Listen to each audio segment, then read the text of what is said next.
She claims that when she divorced Jones, he left and shut off the power. She was unable to care for the children, so she made him the primary caretaker because that's what she thought was best for the kids. She still had rights involving the children, but Jones was the primary. She said that Jones was a good father, and since he had a good-paying job, the kids would be better off with him full-time. Tim initially left me and turned my power off and stuff. And I found it really hard because I just had nothing to offer my children. I could not provide for them. I think as a mother, I was making the best choice that I could. I trusted my husband at the time because he gave me no reason not to with my children. He was a good father while we were married. He promised to take care of them. We co-parented pretty good towards the end. I think that's what took me back a little bit. I'm really sorry that everybody has to sit here for this. I don't think anybody saw this coming, and I know between myself and members of the Jones family themselves, I know if anybody had seen anything that any one of us would have done something about it, so we wouldn't be in this position today. It wasn't until the prosecution questioned her, though, that she described the horrible abuse she had faced at the hands of her ex-husband. You spoke a little bit a few moments ago about some of the violence. There was an incident here in Lexington County, I believe, that you actually reported to the police. Would it be the 18-wheeler? Can you tell us about that? Tim and I were leaving Walmart, and we had gotten into an argument, and he said, "Hey, let's just play chicken then," in a more stern, argumentative tone. And I said, "Tim, it's not funny. It's not effing funny. It's not effing funny." We had the kids in the back seat. So an 18-wheeler was coming this way, and Tim steered the car where the 18-wheeler would hit me directly. And as we were driving toward the 18-wheeler, it wasn't much of a distance at all, and Tim jerked the car that way and just started laughing about it like it was funny. And I know he remembers that one. I did report that. It scared me. My children were in the car. Had that 18-wheeler hit, it would have killed. It would have killed everybody in the car. Is that the only incident that happened during the marriage? No. Were there times you laid hands on you physically? Yes. And you have since informed law enforcement about those times as well, correct? I did. One incident in particular, we were arguing. I can't remember what it was about. But Tim grabbed me by the side of my head and headbutted me to the point where I just blanked out. And when I got up, it was just kind of what just happened. But I could feel my head kind of jar, my brain jar in my skull. And shortly after that, he threw a phone at my face and broke my back teeth out. He played chicken with an 18-wheeler on the highway while his family was in the car. He once headbutted her until she blacked out. He hit her with a phone and knocked out her back teeth. This sounds like a violent person, so why would children be better off with him? She seemed to think that the kids were safe because his rage had only ever been directed at her. In a situation that involves domestic abuse, the spouse being abused will generally develop a low opinion of themselves. It's obvious from her statements that she saw herself as not good enough for the kids. She thought that she was what was making Jones angry, and by leaving, his violent outbursts would go away.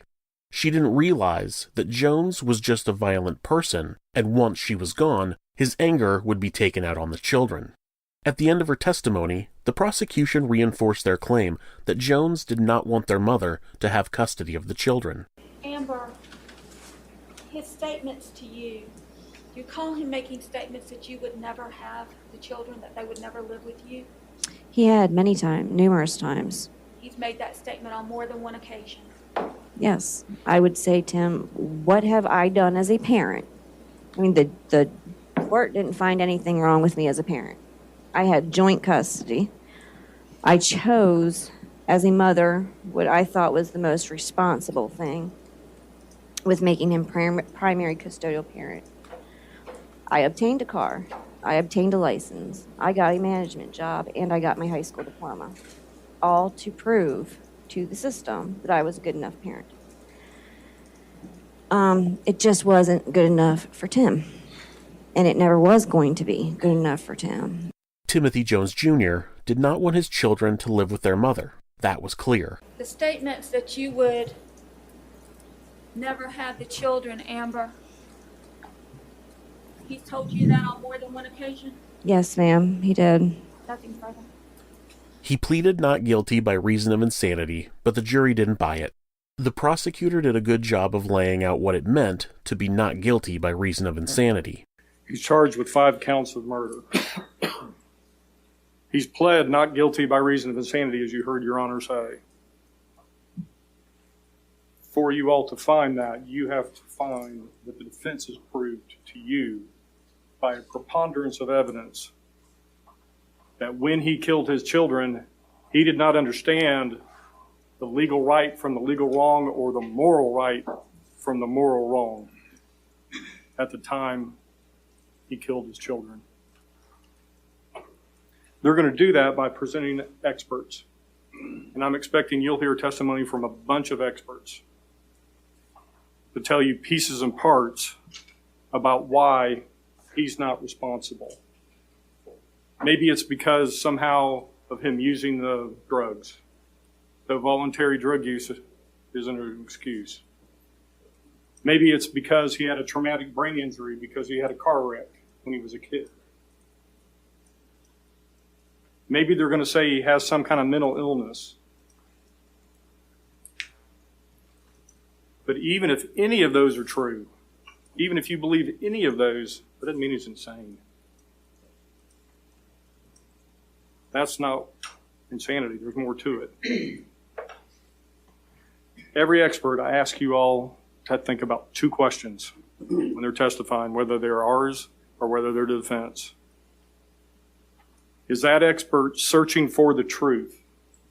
Are they trying to give you the truth, or are they looking for a defense or an excuse?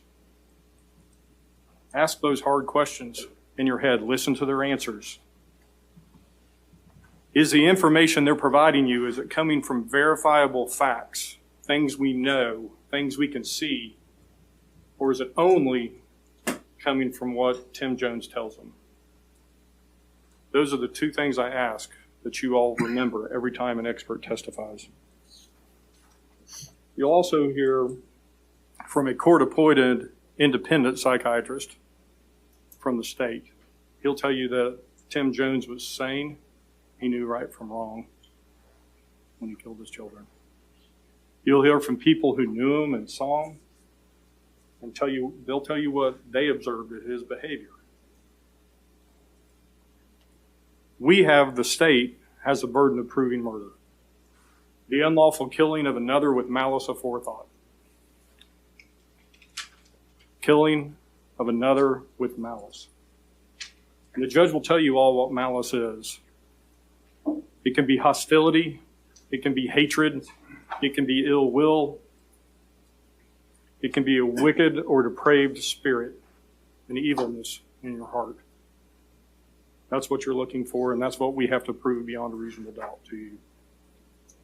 How are we going to do that? How are we going to prove to you that he had evil in his heart and evil on his mind when he killed those children? It'll be from the words that he told the police, and listen for the truth in the words. It'll be his actions in killing and how he killed his children. It'll be the fact that he ran and he tried to hide. It'll be in the way that he thought of to dispose the bodies of his children and how he actually did. It'll be in his deception of the way he lies to people to cover up his crimes. It'll be his thoughts. You'll actually get to see his thoughts in his cell phone because it recorded his web searches, his internet history. And you'll get to see what he was doing and what he was thinking about starting on the 28th until the time he was caught. You're also going to see it on a clipboard that was found with writing in the car when he was stopped by the police in Mississippi. A detailed list of how he planned to dispose of his children's bodies. You'll see evidence of malice. Be on the lookout for it. Every time Tim Jones made a choice, starting on August 28, 2014, with his son Natan, it was all about him. What was going to happen to Tim Jones? How was it going to affect him? What did he need to do to protect himself? No thoughts for his children. In an insanity plea, the defendant has to have not understood that what they were doing was wrong. There are stories of people who commit murder in a public place and then just go on about their day with no concern of getting caught. They are eventually arrested in a daze, and this can be a crime that you might try with an insanity plea. The prosecutor explains how Jones caused the death of Natan, and every decision he made from that point forward was made to protect himself. Looking up instructions on how to dissolve a body, looking up what countries have no U.S. extradition, fleeing, hiding the bodies. These are all examples of Timothy Jones Jr. trying to not get caught for a crime he knew very well was wrong. The defense claimed that he had undiagnosed schizophrenia and that his wife's infidelity and subsequent divorce made him unstable. He uses a very strange analogy to try to explain why Jones would be considered insane. You can't judge the health of a forest by only looking at a few trees. You can't judge the health of a forest by only looking at a few trees. I've got a friend who works at the Forestry Commission. He always says, you can't judge the health of a forest by only looking at a few trees. That is what the state is going to ask you to do in this trial, is to just look at a few trees. They're not going to ask you to look at the seeds that the forest was planted with. They're not going to ask you to test the soil to see if the foundation of that forest is poor. They're not going to ask you to go to the right and see that disease has decimated the forest.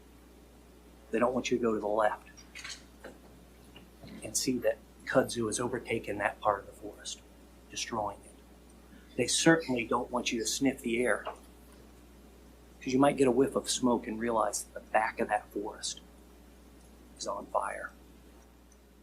You heard the judge say that Tim has pled not guilty by reason of insanity. That was not a defense that Tim picked out, like when you were in voir dire and the judge read you a list of defenses. That is a defense that the lawyers, in consultation with experts, a full examination of Tim and a review of his family history. Tim has schizophrenia, something he wasn't diagnosed with prior to his arrest. Tim's mind is broken. In deciding whether Tim knew the legal or moral right from wrong, you need to look at the full forest, not just a few trees. Tim was genetically loaded for mental illness. Children come into this life with genetic predispositions. Some genes determine your hair and your eye color. Other genes can influence diseases, such as diabetes or heart disease. Other genes can determine vulnerability to psychiatric conditions, such as addiction